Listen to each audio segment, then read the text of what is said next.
आका, खतूबा इंसान को काट के अपना सारा जहर उसमें भर देता है और 7 दिन में वो जहर पूरे शरीर में फैल जाता है और उन्हीं 7 दिन में वो इंसान अपनी सारी याददाश्त खो बैठता है और 7 दिन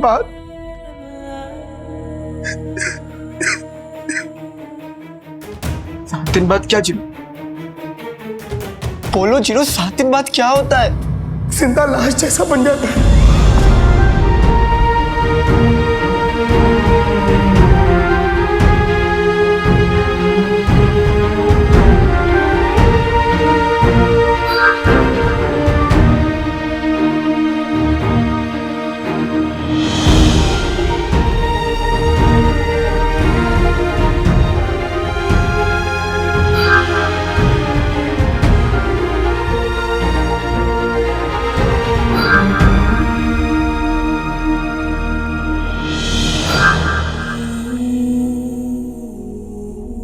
यही जिनू, तुम्हें पता है तुम क्या कह रहे हो? मेरी अम्मी मुझे भूल जाएंगी। शहर तो क्या, खुदा भी मुझसे मेरी अम्मी नहीं छीन सकता।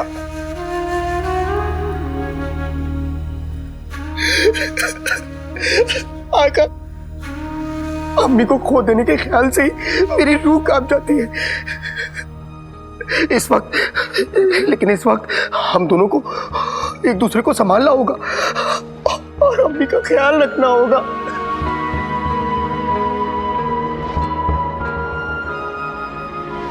जिनू, अम्मी को बचाने के लिए मुझे आग का दरिया भी पार करना पड़े, वो भी मैं हंसते हंसते उस पर उतर जाऊंगा, लेकिन अम्मी को कुछ नहीं होने दूंगा। अपने आप को संभालो आका, अपने आप को संभालो। और हमें इस वक्त ये पता करना होगा कि आखिर खतूबा ने अम्मी पे हमला किया तो किया क्यों? जिनू, उनकी तो किसी से दुश्मनी भी नहीं, उनकी जिंदगी तो ये 4 दीवारी और हम है। ये साथ ऐसा कोई क्यों करेगा जिनू? मुझे भी यही बात समझ नहीं आ रही आका। जिनू, कहीं तुम्हें धोखा ना हो, अब कहीं वो खतूबा का निशान ना हो, कुछ और हो। आज तुम्हारी बात सच होती आका, लेकिन मेरा तजुर्बा कहता है कि वो निशान खतूबा के काटने का ही है और इस वक्त अम्मी के शरीर में खतूबा का जहर है।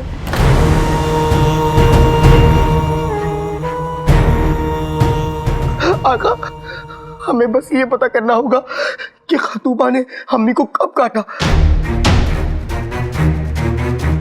और अब हमारे पास कितना वक्त बचा है।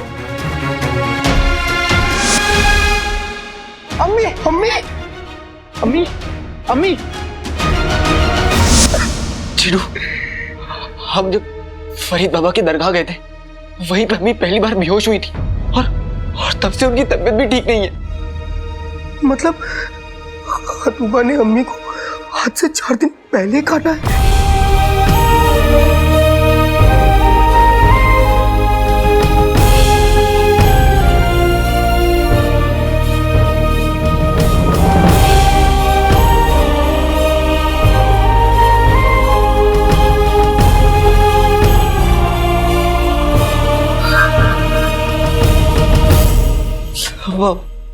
अब हमारे पास अम्मी को बचाने के लिए बस 3 दिन है जिनू।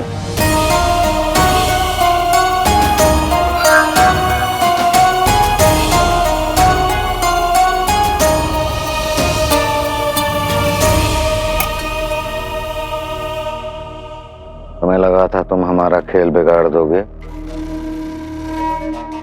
तुम्हारी इस जंग लगी अकल पर हमें पहले से ही शक था,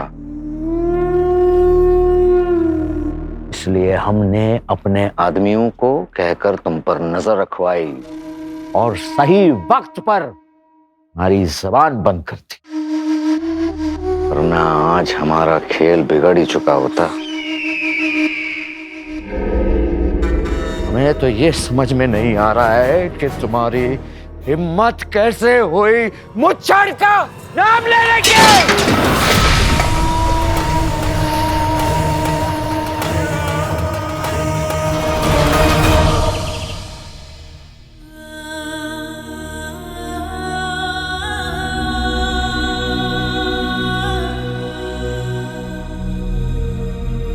चिनू,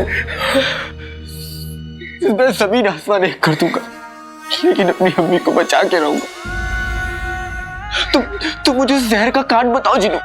आका, अगर इसका कोई काट या इलाज होता तो मैं ले आता, लेकिन अफसोस इसका कोई काट या इलाज नहीं है। इसीलिए मलिका का कोई भी दुश्मन आज तक नहीं बच पाया। नहीं चिनू, कोई तो तरकीब होगी ना तुम्हारे पास। तुम अपने जादू से कालीन को हवा में उड़ा दिए थे, तुमने अपने जादू से मुझे मच्छर बना दिया था, तुमने अपने जादू से घर में तूफान तक ले आए, तो अपने जादू से तुम जहर का काट भी ला सकते हो चिनू। तुम्हें क्या लगता है आका, अगर मेरे पास कोई काट या इलाज होता तो मैं अभी तक नहीं लाता? चिनू,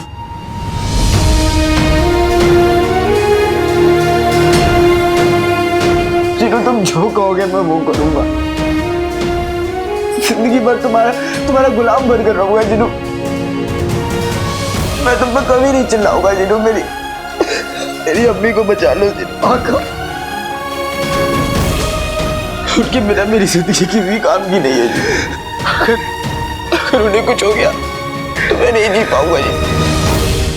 तुम मेरी जान ले लो चाहे, लेकिन मेरी अम्मी को बचा लो। मेरी अम्मी को बचा। आका, मैं भी तुम्हारे और अम्मी के बिना नहीं रह सकता। तुम तो अम्मी के लिए अपनी जान दे सकते हो, लेकिन मैं तो एक जिन हूं। मैं चाह के भी अम्मी के लिए अपनी जान नहीं दे सकता।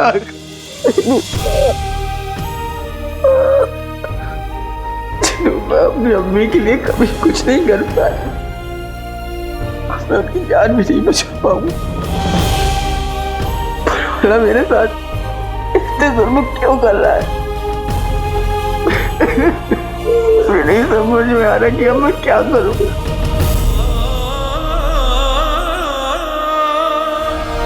आहा, जिंदगी का लुत्फ आ गया। मेरा गुल्लू महल पहुंच गया।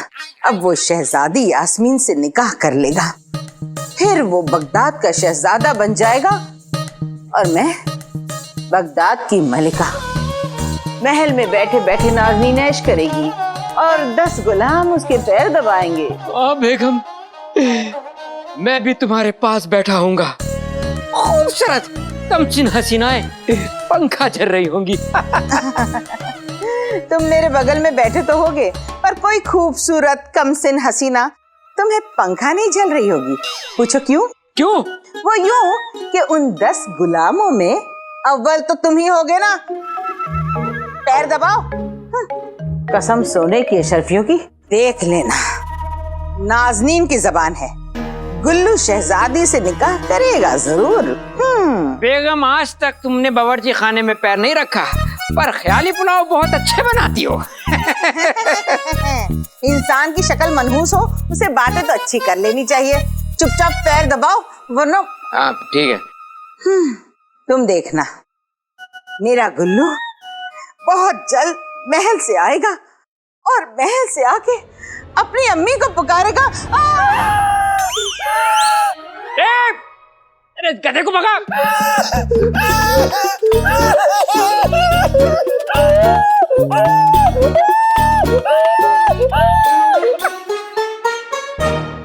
बेगम, तुम्हारा लाल नीला हो क्या है? और तुम नीले होगे। आ जाओ मेरे बच्चे, यहाँ बैठ, यहाँ बैठ। क्या हुआ? क्या हुआ? बैठ बैठ बैठ जा। बता, हुआ क्या? अम्मी, मैं कसम खाता हूँ कि कसम सोने की अशरफियों की, मैं आज के बाद कभी काम नहीं करूंगा। मैं आपकी तरह कामचोर बनकर रहूंगा। बहुत अच्छे, ये तो तेरा हक है मेरे बच्चे। पर ये बता कि आखिर हुआ क्या? अम्मी, मुझे महल और नौकरी दोनों से निकाल दिया है। क्यों? अम्मी, मुकाबले के बाद जब मुझे महल में ले जाया जा रहा था ना, तो मुझे लगा कि वहां पे मेरा बड़े जोश और इज्जत के साथ इस्तकबाल होगा, लेकिन उन्होंने मुझे निगरानी रखने के लिए वहां कड़ी धूप में खड़ा कर दिया। सोचिए अम्मी, आपका ये चांद सूरज की रोशनी में खड़ा था। ओ गधे के बच्चे, हाँ अब्बू। सूरज की रोशनी में तेरी ये हालत कैसे हो गई? धूप ने मारा था क्या तुझे?